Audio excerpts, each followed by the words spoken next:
우리는 때가 되면 밥을 먹습니다. 그것은 우리가 하루 세 끼를 먹는 분이라면 아침, 점심, 저녁 식사 때를 정해 놓았기 때문에 그런 거죠. 이처럼 우리가 때가 되면 행하는 것들이 많이 있습니다. 그건 바로 학생들에게는 학교에 가서 이제 통학한 학생들이 학교에 가서 공부를 하게 되죠. 직장인들 같은 경우에는 그 시간이 바로 일하는 시간이 될 것입니다.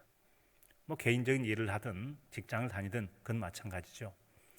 그런가 하면 또 하나는 또 정해진 이런 신앙인들에게 있어서는 정해진 시간이 바로 예배 드리는 시간. 우리 같은 경우 바로 이처럼 주일 일부 예배가 7시 반 예배를 드리고 있죠. 그런 일들은 누구에게나 자연스럽고도 당연하게 받아들여집니다. 그런 것처럼 우리가 1년 안에 있는 여러 절기라고 하는 것이 있는데 그런 절기가 세상 속에 있는 절기와 더불어 신앙인에게는 또 신앙인의 절기들을 그렇게 지켜가죠.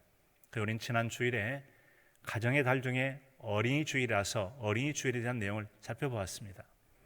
그리고 또한 이 어른으로서 아이들을 관심 갖고 어떻게 보살펴야 할지 또 부모로서의 양육의 책임들을 우리가 함께 생각해 봄으로써 부모와 어른의 위치에서 자신을 돌아보는 그런 시간을 가졌었습니다.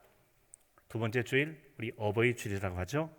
또 부모 공경과 효에 대한 말씀을 들으면서 모두가 지난 세월 동안에 부모님이 자녀된 우리에게 베풀어 주셨던 그런 사랑과 고마움을 생각하게 됩니다. 그리고 또 자식으로서 부모님에 대한 효도의 마음을 다시 한번 새롭게 하는 그런 시간을 갖게 되죠. 그것은 자식이 없는 자녀는 있을지 모르지만 아직 미혼을 비롯한 사람들은 아직 자식이 없는 자녀가 있었어요. 그러나 부모가 없는 자녀는 아무도 없습니다. 즉 나라는 존재는 모두가 다 부모가 있었기 때문에 내가 존재할 수 있었기 때문에 그러므로 우리는 부모의 고마움과 은혜와 사랑을 기억해야 된다는 것입니다. 중국 송대 사람으로서 주작을 정리한 그 주자라는 사람이 있습니다. 이름이 주자예요. 이 주자라는 사람에 의해서 기록된 주자 10회훈이라는 것이 있습니다. 그것은 10가지 인생의 뼈아픈 후회라고 하는 것이죠. 10가지 인생의 뼈아픈 후회. 이것이 정말 인생 중에 후회가 된다라고 하는 것입니다. 그 중에 첫 번째가 바로 불효, 부모, 사후 효라고 하는 것입니다. 부모님 살아계실 때 효도하지 못하면 후유가 남는 첫 번째라는 거죠. 돌아가신 후에 후유하고 뉘우친다는 거죠. 그 다음이 불친 가족, 소후효라고 하는 것입니다.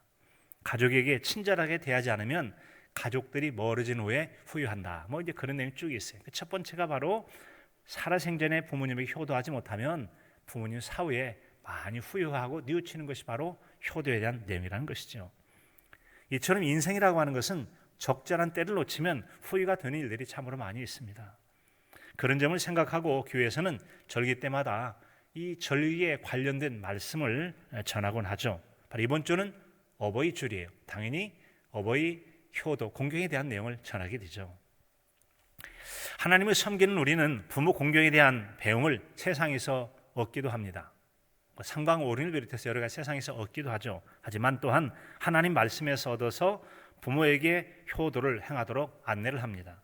하나님은 부모 공경을 효도의 종교라고 할 만큼 매우 중요하게 여깁니다. 하나님 부모 효도를 얼마나 중요하게 여기신지 그 효도의 중요성을 우리는 바로 십계명을 살펴보면 곧 알게 됩니다. 십계명은 말 그대로 10가지죠. 10가지 계명을 말하는데 십계명은 하나님과 사람 사이에 그리고 사람과 사람 사이에 지켜가야 될 도리에 대해서 들려주는 내용, 즉 성경의 압축판이 바로 십계명이라고 할 수 있습니다. 그런데 바로 이와 같은 하나님께서 사람에게 지키라고 주신 10가지 계명 중에 바로 하나로서 이제 우리 효도를 가르쳐 주는데요. 먼저는 1계명부터 4계명까지 보면은 하나님을 어떻게 섬겨야 하는가에 대해서 들려주죠. 그리고 5번째부터 10번째까지 6개죠. 이 6가지 계명은 사람과 사람 사이에 지켜야 될 그런 도리에 대해서 들려주고 있습니다. 그처럼 중요한 10가지 계명 중에서 사람 사이에 서로 지키라고 주신 5번째부터 10번째까지 이 6가지 계명인데 그 첫 번째가 바로 부모 공경이라고 하는 것입니다. 이 같은 부모 공경에 대한 내용들이 많이 나와 있는데 이제 그 중에서 그것이 바로 구약성경 출애굽기 20장과 신명기 5장에 기록되어 있죠.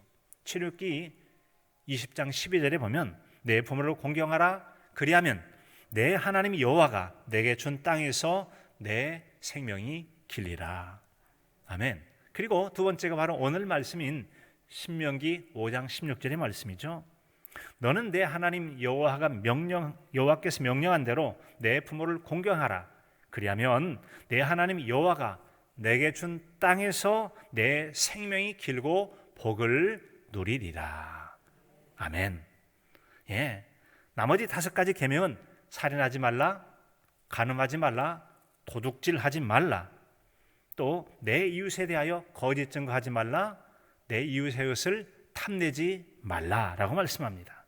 말라, 말라, 말라. 나머지 5가지 전부가 다 하지 말라는 금지 명령이에요. 그런데 이 금지 명령과 다르게 유일하게 그 6가지 계명 중에 첫 번째인 이제 계명은 내 부모를 공경하라라고 하는 하라의 명령을 주고 있습니다. 하라의 명령. 그리고는 그 다음에는 그리하면이라고 해서 무엇을 어떻게 하리라고 한 놀라운 복을 약속해 주셨죠. 이 시간은 그 명령을 살피면서 하나님께서 우리에게 주신 약속의 복을 누리게 되는 저와 여러분의 신앙의 삶이 되시기를 진심으로 축복합니다. 그 내용 첫 번째는 부모 공경은 마땅히 행해야 될 하나님의 명령이라고 하는 것입니다. 마땅히 해야 될 하나님 명령이다. 하나님은 내 부모를 공경하라라는 이 말씀을 모세에게 너는 내 하나님 여호와께서 명령한 대로라고 말씀합니다. 내 하나님 여호와께서 명령한 대로라는 말씀처럼 명령으로 주셨습니다. 부모 공경은 하나님의 명령이죠. 이처럼 하나님은 우리에게 부모 공경을 명령대로 행하라고 계명을 주신 것입니다. 그 귀한 계명을 담고 있는 그릇이 바로 십계명이라고 하는 그릇이죠. 부모 공경에 대한 하나님 말씀 중에 대표적인 것이 바로 십계명 중에 있다라는 얘기입니다. 여기서 대표적이다라는 얘기는 신구약 성경에 걸쳐서 두루두루 부모 공경에 대한 말씀이 있는데 그 중에 성경의 압축판으로 들려주고 있는 십계명이 바로 그 중에 대표적이다라는 그런 말씀이죠. 잘 아시는 것처럼 구약 성경 이 솔로몬의 지혜를 담고 있는 잠언서에도 있기도 하고요. 예수님 말씀인 사복음서에도 있기도 하고 또 바울을 통해 전해진 바울 서신에도 이 효도에 대한 말씀들이 들려져 있습니다. 그 중에도 역시 대표적인 것은 모세가 호렙산에서 이 두 돌판으로 받아서 이스라엘 백성에게 전해주었던 십계명의 말씀이죠. 그 십계명의 말씀으로 아까 우리가 사람에게 주신 6가지 살펴봤는데 앞에 4가지를 보면 이런 말씀이죠. 사람이 하나님을 어떻게 섬겨야 되는가에 대한 말씀, 그 4가지는 이것입니다. 잘 아시는 것처럼 너는 나 외에 다른 신을 내게 두지 말라. 하나님만 섬기라는 것이죠. 두 번째는 너를 위하여 새긴 우상을 만들지 말고 또 위로 하늘에 있는 것이나 아래로 땅에 있는 것이나 땅 아래 물속에 있는 것에 어떤 형상도 만들지 말며 그것들에게 절하지 말며 그것을 섬기지 말라. 우상의 형상을 만들지도 섬기지도 말라는 것입니다. 세 번째는 너는 내 하나님 여호와의 이름을 망령되게 부르지 말라. 하나님의 이름을 욕되게 부르지 말라. 욕먹게 해서도 안 되겠죠. 네 번째는 안식일을 기억하여 거룩하게 지키라. 오늘날로 말하면 주일 예배, 주일 성수를 잘하라. 주일 성수에 대한 말씀이죠. 이처럼 고귀한 계명, 거룩하고 위대하신 하나님을 섬겨 지킬 이런 계명, 이 4가지 계명과 함께 사람 사이에 지킬 계명으로 주신 것이 바로 이 6가지 계명이죠. 그 6가지 계명 중에 바로 이 첫 번째가 바로 하라 명령인 부모 공경하라. 내 부모를 공경하라라는 명령. 내 부모를 공경하라. 그리고 그 명령만 하라고 명령을 하셨는데요. 하나님 그 명령은 우리가 지켜도 되고 지키지 않아도 되는 그런 것이 아니라 반드시 지켜야 될 것을 주셨다는 거죠. 그래서 그것을 지키지 않는 것은 단순히 부모를 공경하라 라고 하셨는데 이 명령을 지키지 않는 것은 그냥 자식이 부모를 공경하지 않는 정도의 그런 잘못이 아니라는 거죠. 그것은 하나님의 하라 명령을 지키지 않았기 때문에 부모에게 공경하고 효도하지 않는 것은 부모를 공경하지 않은 불효뿐만 아니라 하나님의 말씀에 불순종하는 하나님께 죄 짓는 것이 된다는 거죠. 그래서 진정으로 하나님을 공경하는 사람이라면 하나님 공경하는 그 믿음 가지고 부모를 공경해야 할 것을 말씀해 주는 것입니다. 뿐만 아니라 하나님은 부모를 공경하지 않고 도리어 함부로 대하는 자녀에게 무서울 정도의 그런 말씀을 들려줍니다. 잠언서 30장 17절에 보면 아비를 조롱하며 어미를 순종하기를 싫어하는 자의 눈은 골짜기에 까마귀에게 쪼이고 독수리 새끼에게 먹히리라 라고 말씀합니다. 이것은 부모님이 베풀어 주신 그 은혜를 잊고 사랑을 잊고 공경하지 않으면, 그리고 악을 행하는 자에게는 하나님께서 엄한 벌을 내리시겠다라고 하는 것을 우리에게 들려주신 것이죠. 두 번째로 부모 공경은 구체적인 행동으로 표현되어야 할 것을 말씀합니다. 효는 마땅히 행해야 될 명령으로 주셨는가 하면, 두 번째로는 또 부모 공경은 구체적인 행동으로 표현해야 된다. 말만 가지고는 효도가 되지 않죠. 구체적인 행동으로 나타나야 되는 것입니다. 하나님 반드시 지켜야 될 명령으로 내 부모를 공경하라라고 말씀하십니다. 그런데 그 공경하라는 말씀 중에는 부모를 어떻게 섬기라고 오늘 말씀 속에는 나와 있지는 않습니다. 하지만 부모 공경하라는 말씀이 얼마나 중요하고 의미가 깊은 것인가를 생각해 줍니다. 이 공경하라라는 이 명령이 말씀이요, 공경이라는 말은 원래 공손히 섬긴다라는 뜻이 부모를 공경하는, 공손하게 섬기는 것, 부모를 공경하는 것이죠. 자, 그런데 이때 하나님께서 모세를 통하여 내 부모를 공경하라라고 주시니 공경하라는 말들은, 이 말은 얼마나 중요한가 하면 하나님을 경유하라라고 하는 말씀과 똑같은 의미를 가지고 있는 거예요. 카베드라는 말씀으로서 이것은 하나님을 경유하라, 그리고 부모에게 공경하라, 똑같은 말로서 하나님은 경유하고 부모는 공경하라, 그만큼 중요한 말씀이라는 거죠. 그러니까 하나님께서 우리에게 부모를 공경하라고 주신 말씀은 너는 하나님을 경유하듯이 똑같은 그런 마음을 가지고 내 부모를 공경해야 된다라는 말씀으로 똑같은 단어를 사용하셨다는 것이죠. 이 말은 곧 육신적인 부모 공경하기를 영적인 부모인 하나님을 경유하는 마음 자세를 가지고 섬겨야 된다는 말씀이에요. 따라서 육신의 부모를 섬겨 공경할 때도 하나님을 향해 섬기는 경유하는 마음으로 조심하고 구체적인 행동으로 행하되 부모를 기쁘고 부모를 영광스럽게 섬기는 자세가 우리에게 필요함을 말씀해 주는 것이죠. 그런데 부모를 공경할 때 그렇지 않아서 이제 유대인들이 예수님께 지적을 받았던 내용이 마가복음 7장에 나와 있죠. 바로 고르반 사건과 관련된 내용입니다. 마가복음 7장 10절 이하에 보면 모세는 내 부모를 공경하라 하고 또 아버지나 어머니를 모욕하는 자는 죽임을 당하리라 하였거늘, 부모 공경하지 않고 부모 모욕하는 자 죽이라 할 정도로 하나님께서 부모를 함부로 대하는 자를 엄하게 말씀하십니다. 이것은 출애굽기 20장 12절과 출애굽기 21장 17절, 레위기 20장 9절에 있는 말씀이 인용된 예수님께서 인용하신 그런 말씀이죠. 이어진 말씀에 보면 너희는 이르되 사람이 아버지에게나 어머니에게 말하기를 내가 드려 유익하게 할 것이 고르반 곧 하나님께 드림이 되었다고 하기만 하면 그만이라 하고 자기 아버지나 어머니에게 다시 아무것도 하여 드리기를 허락하지 아니하여 너희가 전한 전통으로 하나님의 말씀을 폐하며 또 이 같은 일을 많이 행하느니라 하시고. 세상에 이런 어처구니 없는 일이 어디가 있습니까? 무슨 말씀입니까? 마땅히 부모를 공경하도록 드려야 되는데 요것 하나님께 바칩니다라고 헛모를 정해놓으면 요것 것을 부모 섬겨하지, 아니 하나님께 바쳐놓은 이거 손 못 대, 하나님께로 손 못 대, 그리고 하나님을 공경해야 될 것을 교묘하게 하나님께 바쳐진 것이라는 말로서 대신하고는 부모를 섬기지 않는다는 거죠. 섬기지 않는다. 이 고르반이라는 말은 원래 헌물이라는 뜻이에요. 헌물이라는 것은 바친다는 뜻이에요. 바치는 물건이 헌물인데 당시에 유대인들이 이 말은 하나님께 바쳐진 제물이라는 뜻이죠. 그래서 원래 고르반은 하나님을 높이는 아주 좋은 의미를 가지고 시작한 그런 신앙의 자세였습니다. 그러다 점차 하나님께 드린 것을 사람이 개인적 용도로 쓸 수 없다, 그런 맹세어구로 사용하기 시작하죠. 그래서 처음 의도와 다르게 악용을 하는 거예요. 이거 하나님께 바쳐진 거라 부모에게 못 드리는데요 하고 부모 섬기는 것을 교묘하게 피하고 안 하는 거죠. 그래서 부모 공경을 하지 않는 일이 많아졌어요. 그래서 예수님은 고르반을 악용해서 부모를 공경하라는 하나님의 법을 지키지 않는 죄를 지적해 주셨던 것이죠. 그러면 안 된다는 겁니다. 그러면 안 된다. 하나님 섬기는 하나님이 섬기는 것이고 부모 섬기는 것은 또 부모 섬기는 것 따로 해야 된다는 겁니다. 부모 공경에 대해서 솔로몬이 언급한 내용은 효도란 이렇게 해야 된다, 구체적으로 이렇게 해야 된다는 것을 우리에게 말해듯이 들려주고 있습니다. 그래서 그 말씀을 고르반을 악용한 사람에게는 부끄러움을 갖게 하고 양심의 가책을 갖게 할 것입니다. 잠언서 23장에 있는 말씀이에요.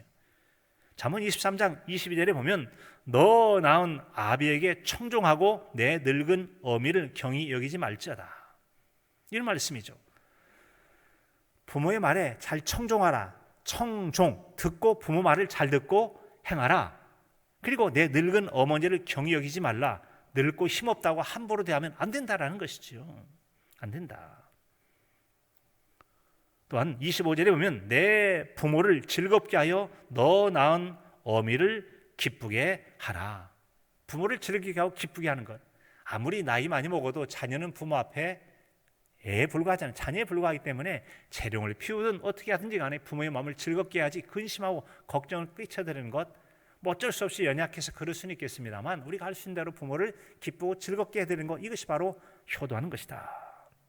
26절에는 내 아들아 내 마음을 내게 주며 내 눈으로 내 길을 즐거워할지어다.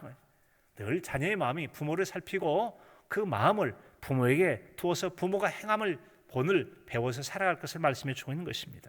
이처럼 부모에게 효도해야 될 자녀는 부모의 말을 청종하고 부모를 존중하며 부모를 즐겁고 기쁘게 해드려야 된다고 말씀합니다.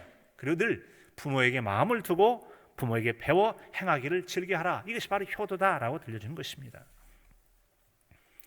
로마서 12장 3절에 보면 내게 주신 은혜로 말미암아 너희 각 사람들에게 말하노니 마땅히 생각할 그 이상의 생각을 품지 말고 오직 하나님께서 각 사람에게 나눠주신 대로 믿음의 분량대로 지혜롭게 생각하라.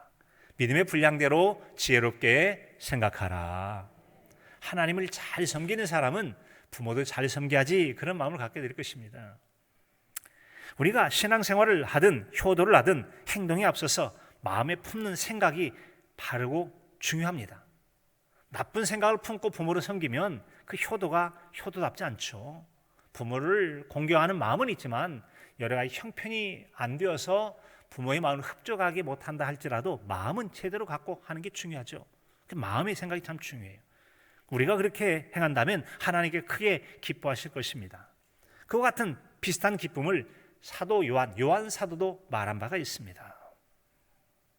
요한일서 1장 4절에 보면 내가 내 자녀들이 진리 안에서 행한다 하는 함을 듣는 것보다 더 기쁜 일이 없다라고 말합니다.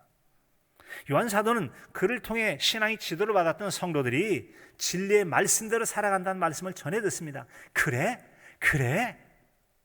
이 신앙의 지도자들 같은 경우, 여러분 성도들이 믿음의 말씀대로 살아간다고, 그 성도 봤더니 아주 예쁘게 믿음 생활 잘한다, 그 말씀 듣는 것보다 더 기쁘고 즐거운 게 어디가 있겠어요? 육신의 부모도 여러분 그럴 것입니다. 육신의 부모도 자녀들이 부모의 말씀을 잘 듣고 이렇게 행한다 저렇게 행한다, 형제가 우애하고 열심히 살아보려고 한다, 그 말 듣는 것보다 여러분 얼마나 더 좋은 게 어디가 있어요? 성공은 하고 못하고 우리가 기대하는 것은 할 수도 있고 못할 수 있는지 모르지만, 그러나 그 부모를 귀히 여기는 마음을 가지고 부모를 존중하는 마음, 공경하는 마음을 가지고 성실하게 최선을 다하는 그런 모습을 바라볼 때 그래 네가 할 수 있는 최선을 다하니 그게 바로 효도지. 우린 여러분 결과도 중요하지만 과정이 정말 중요한 겁니다. 결과는 내 마음대로 못해요. 사람이 마음으로 자기의 길을 개혁한다 할지라도 그의 길을 인도하신 이는 여호와이시니라. 결과는 하나님께 정하시기 때문에 결과는 하나님의 몫이에요. 우리는 다만 우리가 할 수 있는 최선을 다하는 것, 이게 중요한 건데, 그런 마음 가지고 살아갈 때 부모님이 기뻐하시는 것이죠. 육신은 뭐 마찬가지. 하나님은 우리가 비록 육신을 가지고 살아가나 육신에 속한 자 같지 않고 신령한 자 같은 신앙생활 하길 바라요. 신령한 자, 성령 충만한 삶이죠. 성령 충만한 자. 예수님을 믿는다고 하지만 생각하고 말하고 행동하는 것이 철들지 않은 어린아이 같이 성숙하지 못한 생각을 하는 사람들, 그런 생각을 성경은 조심하라고 말씀합니다. 육신의 생각은 사망을 가져오기 때문에 그렇죠. 영의 생각, 성령의 인도 따라 사는 자가 생명을 얻고 평안의 복을 누리게 될 줄로 믿습니다. 부모를 생각하면 노여서에 가는 부모를 걱정하는 것이 아니라 어떻게 하면 그 늙어가는 부모 앞에서 어떻게 하면 한 푼이라도 더 받을까, 형제끼리 싸움박질하고 그런 자식들이 철들지 않는 자식인데요, 그런 자식이 생각하면 얼마나 부모의 마음이 아프겠어요. 나이값 못하는 자식이고 배운 공부값 못하는 자식이 되고 말 것입니다. 그 점을 신앙인들은 조심해야 됩니다. 조심해야 돼요. 주님의 십자가의 고난으로 받은 구원의 은총은 없고 세상 사람과 다를 바 없는 인간적인 생각으로 가득 차 있는 사람이 있다고 여러분 해보십시오. 그런 사람 스스로 똑똑한지 할지 모르겠지만 아직 신앙의 관점에서는 전복이 신앙인에 불과하다고 성경은 들려주고 있습니다. 신앙적으로 생각하고 말할 줄 모르는 것이죠. 그런 사람에게 신앙인다운 성숙한 행동을 기대하기는 어려울 것입니다. 이유는 왜 그러죠? 신앙적으로 성숙하지 못한 젖먹이 신앙인에 불과하기 때문에 그들이 생각하고 그들이 행동하는 것 성숙한 신앙은 기대할 수가 없어요. 그런 자식을 둔 부모는 편히 눈을 감지 못할 거예요. 철들어서 부모의 마음을 편하게 해주고 기쁘게 해주어야 효도하는 자식이 되는 것입니다. 하늘 아버지 앞에서 우리의 신앙도 마찬가지죠. 철든 신앙이 되어서 하늘 아버지의 마음을 편하게 해드리고 기쁘게 해드리는 것, 이것이 바로 효자이신 예수님. 효자이신 예수님. 이따가 이제 마지막에 쉐마 효도 찬양을 부르게 될 터인데 그런 가사에 나오는 것처럼 효자이신 예수님은 하나님 아버지의 마음을 항상 기쁘게 해드리고 편하게 해주지 않습니까? 요한복음 8장 29절 나를 보내시니가 나와 함께 계시도다 내가 항상 그의 기뻐하시는 행함으로 나를 혼자 두지 아니하셨느니라. 우리 모두도 구체적인 효도를 하는 하나님의 자녀로 사는 부모에게 효도하고 하나님께 효도하는 성도로 살아가는 우리 모두이길 주님의 이름으로 축복합니다. 세 번째로는 하나님은 부모를 공경하는 자녀에게 복을 약속하셨습니다. 복을 약속하셨어요. 너는 내 하나님 여호와께서 명령하신 대로 내 부모를 공경하라. 그리하면 내 하나님 여호와가 내게 준 땅에서 내 생명이 길고 복을 누리리라. 생명이 길고 복을 누리라. 장수의 복과 형통의 복을 누릴 것을 우리에게 말씀해 주신 것이죠. 이처럼 하나님은 자신의 생명의 통로이자 우리 자신의 생명의 통로이자 헌신적인 삶으로 베풀어 주신 부모님의 은혜와 사랑에 대해서 자녀에게 마땅한 부모 공경을 하라고 명령을 하셨습니다. 하나님 그 명령에 순종하는 자녀에게 매우 귀한 복을 주시겠다고 약속하셨어요. 그러니까 우린 자녀된 도리로서 부모에게 받은 은혜와 사랑을 생각하면서 당연하게 할 일인데 당연하게 할 효도를 행할 때 하나님께 덤으로 복을 약속해 주신 것이죠. 복을 덤으로 약속해 주셨어요. 장수의 복을 누릴 것이다. 잘 되는 형통의 복을 누릴 것이라는 것이죠. 하나님은 그처럼 여러분 이제 하나님 말씀에 잘 순종하는 자를 복을 주시는데 예수님은 요한복음 6장 40절에서 내 아버지의 뜻은 주님이죠. 내 아버지의 뜻은 아들을 보고 믿는 자마다 영생을 얻는 이것이니 마지막 날에 내가 이를 다시 살리리라 하시니라. 예수님께서는 하나님 뜻을 생각하며 사셨습니다. 그건 뭐라고요? 아들이신 예수님 보고 믿는 자마다 영생을 얻는 것이네. 마지막 날에 내가 이들을 반드시 다시 살릴 것이다. 부활하여 영생하도록 하게 했다는 거죠. 영생의 복이 예수님을 잘 믿는 성도에게 선물로 주십니다. 이것은 영원한 생명이니까 육신적으로 건강해서 누릴 수 있는 100세를 살고 장수시대 100세를 살고 200세를 사는 거 비교할 수 없는 영생 복락, 영원한 생명의 그 풍성하고 아름다운 신앙 인생을 살 수 있는 이보다 더 큰 복이 돼서 최고의 복을 누리게 되는 거죠. 이런 여러분 효도도 여러분 실행하는 것이 쉽지는 않죠. 쉽지는 않습니다. 훈련되지 않은 일을 행하는 게 쉽지가 않습니다. 쉽지가 않아요. 익숙하던 것도 잠시 쉬고 나면 다시 적용하는데 몸살 알아요. 몸살 앓습니다. 혹시 여러분 팔을 다쳐본 적인지 모르겠어요. 제가 어릴 때 운동을 좋아해가지고 체육 시간에 다치기도 하고 열심히 막 야구를 하다가 열심히 홈런 치고 야 하고 그러다가 발이 거의 넘어져가지고 왼팔 팔이 부러진 적이 있어요. 팔이 부린 건 너무 아파요. 막 털어도 아프고 얼마나 아픈지. 그런데 문제는 팔을 고정하기 위해서 뼈를 고정하기 위해서 기부스를 하겠는데 이 팔을 평생 늘 사용했잖아요. 그런데 기부스 한다고 한 넉 주 했던가 하여튼 얼마 정도 잠깐 하고 나니까 팔이 잘 안 움직여요. 그 다음 뭐 해야 되죠? 늘 쓰던 팔을 잠시 사용하지 않으니까 물리치료를 받아야만 팔을 쓸 수가 있다는 거예요. 세상에. 여러분 그렇습니다. 늘 쓰던 팔도 기부스하고 무릎도 기부스하고 발목도 기부스하고 나면요 자꾸 풀어주고 하고 손목도 기부스하고 풀어주지 않으면 잘 작동이 안 됩니다. 작동이 안 돼요. 정상 작동을 하려면 물리치료라는 운동을 반복해야 다시 늘 쓰던 것도 정상이 되어집니다. 여러분, 그렇다면 효도는 어떨까요? 우리의 모든 생활 습관도 다 마찬가지입니다만 이 효도도 마찬가지라는 거죠. 효도도 마찬가지. 주일 성수도 마찬가지.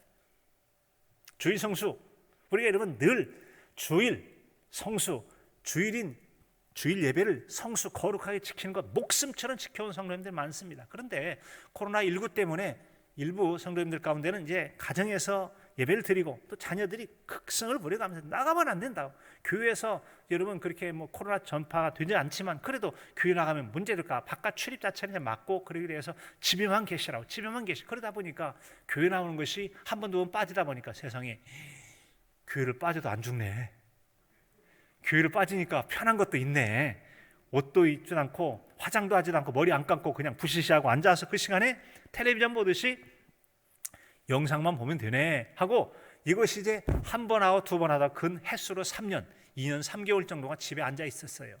그건 마치 팔이 부러져서 다리가 다쳐서 기부스했던 것처럼 늘 하던 일을 하지 않고 집에 머물러 있는, 집에서 예배드리는 일이 생겨나게 된 거죠. 그러다 보니까 그 활동이 자유롭지가 않은 거예요. 나오라고 하니까 그냥 사회적 거리두기 좀 유지 좀 더 하지, 이것 너무 빨리 끝나가지고 아직 몸이 안 배가지고 나올래니까 이게 자꾸 그냥 계속 텔레비전 보듯이 보면 안 되나 하고, 지금도 집에 계신 분들이 적지 않이 있을 거예요. 그래도 이곳에 나오신 분이 정말 귀한 분들이세요. 여기 나오신 분이 참으로 귀한 분이십니다. 왜일까요? 하나님은 예배를 기뻐 받으시는 하나님이십니다. 하나님 예배를 영과 진리로 예배할지니라 정성스럽게 믿음으로 드린 예배를 기뻐하시는데, 여러분 아무래도 가정에서도 예배를 형편상 어쩔 수 없이 드리는 분 정성으로 드립니다. 그러나 많은 경우 저도 뭐 영상으로 이렇게 남의 예배를 이제 다른 교회 예배를 본 적도 있는데, 그때 보면 어떠죠? 아무래도 건성으로 드려요. 그냥 소리 듣는데 하고 꼼지락거리기도 하고 말이죠. 딱 예배 드리시 바른 자세를 가지고 드릴 수가 없어요.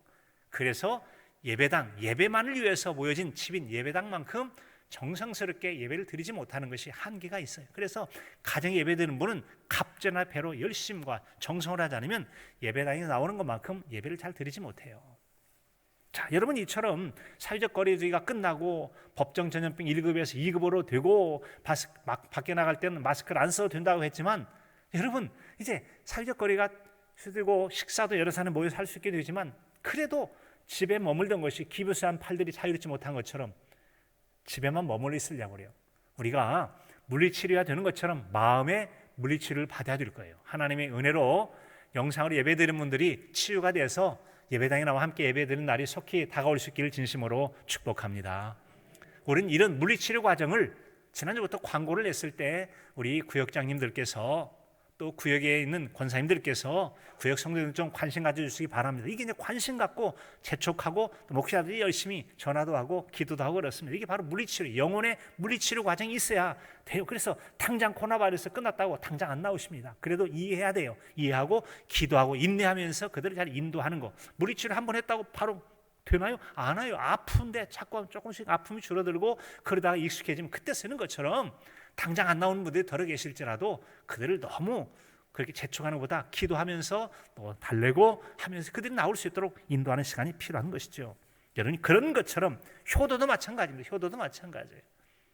효도 어릴 때부터 훈련이 잘 됐다 해도요, 어느 순간에 야, 너 바쁘지? 안 와도 된다.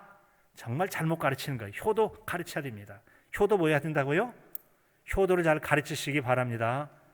가끔씩 제가 말씀드리는 효도 가르쳐야 돼요.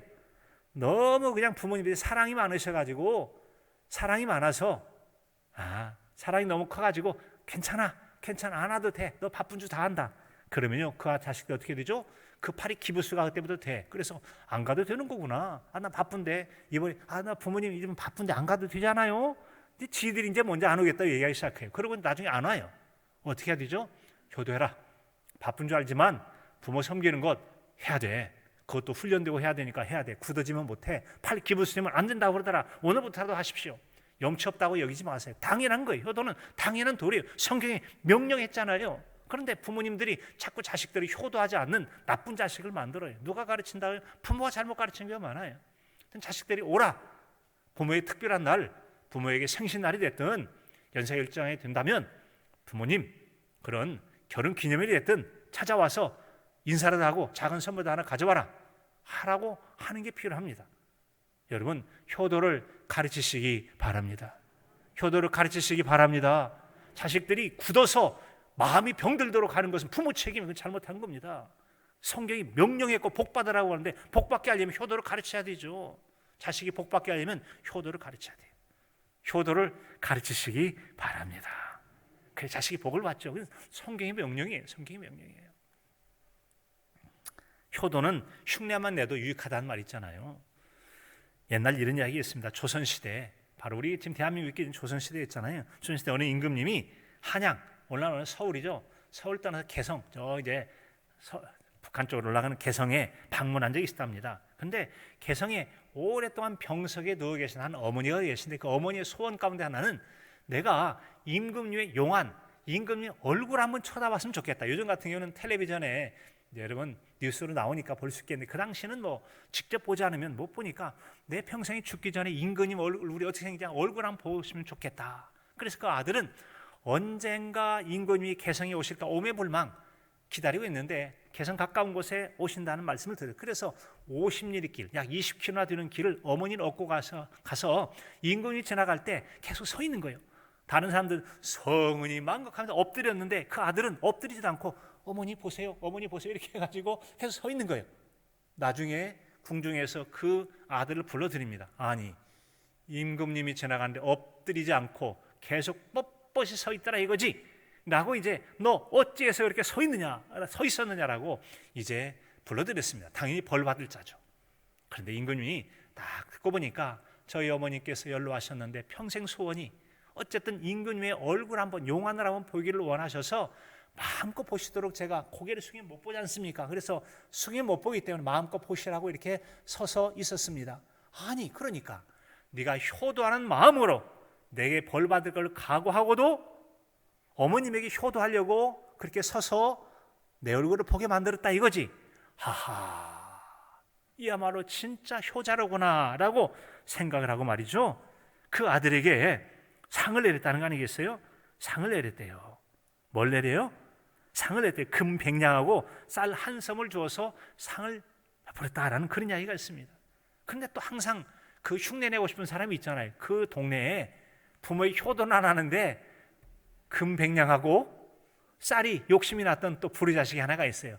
나도 임금이 온 날을 한번 기다리자고 마침내 임금이 지나갈 때쯤 되니까 또 그도 똑같이 이렇게 했다는 거죠. 그를 불러드렸어요. 자초지종을 묻습니다. 우리 동네에 사는 그 누가 그렇게 해서 임금님에게 상 받았다는 얘기를 듣고 저도 임금님에게 상 받으려고 효도했습니다.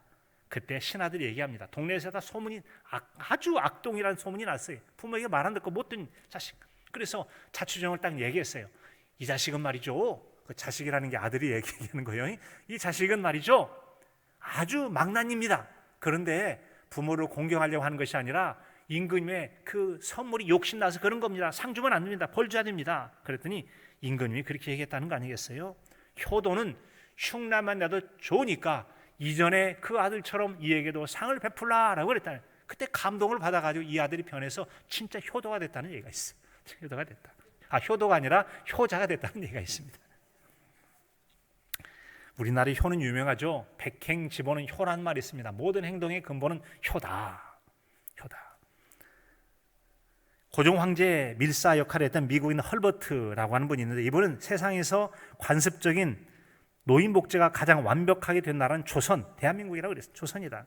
미국 공사를 역임했던 센제라고 하는 분의 회고록에도 나의 노년을 위해 조선 땅에서 다시 태어나고 싶다라고 말했고 선교사 알렌도 노인과 망인, 죽은 자 사이에 단절되지 않고 연결되어 이 세상에서 가장 죽는 것이 두렵지 않은 즐거운 노인 천국이라고 한국을 극찬했다는 거예요. 역사학자 아놀드 토인비 같은 경우도 그의 나이 86세에 한국을 방문하면서 한국의 효를 극찬하며 눈물을 흘린 적이 있다고 그래요. 장차 한국 문화가 세계 인류 문명에 기할 것이 있다면 그것은 바로 효 사상일 것이다. 그런데 오늘 이 시대에는 얼마나 효를 생각하는지 돌아보게 합니다. 풍수지탄이란 말이 있죠. 효도를 다하지 못하면 어버이 돌아가시어 효도하고 싶어도 할 수 없는 슬픔을 이루는 말이 풍수지탄이란 말이에요. 부모를 효도하고 싶어도 때가 늦으면 못한다는 거 아니겠습니까? 못한다. 그래서 정철 선생은 어버이 살아계실 때 섬기길 난 다하여라. 지나간 후에 애달다 어이하리 평생에 고쳐 못할 일이 이뿐인가 하노라라고 말했어요.